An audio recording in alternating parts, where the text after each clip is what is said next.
Олға һәм Тимир. Татарстанның исемле батальоннары билгеле булды.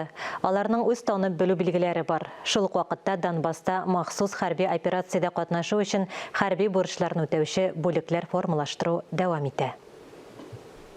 Зейден 49 яшьлек Марат Украинада махсус хәрби операция башланганнан бирле җирле халык язмышы өчен борчылып яши. Контракт төзеп, Татарстанның үз батальонына кергә булган. Хәрби тәҗрибәсе дә бар. В 92 году мы, наверное, первые, кто заключали контракт.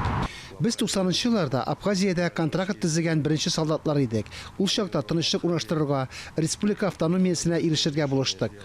Тәҗрибәле ир-егетләр белән бер рәттән бөтенләй яшь егетләр. 19 яшьлек Сергей хәрби форма турында балачактан хыялланган. Отставкадагы полковник әтисе үрнәге күз алдында.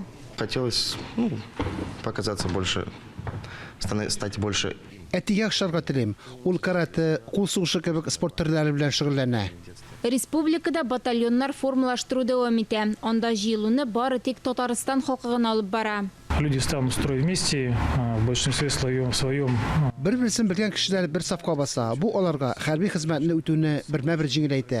Бүлеккә эләгергә теләүчеләр саны арта бара дип билгеләп үтәләр сайлап алу пунктында. Батальонны формалаштыру тәмамланганнан соң контракт буенча хәрби хезмәткәрләр әзерлеккә китә. Ания Габадуллина, Вадим Струминский, Владимир Юрков, Татарстан яңалыклары.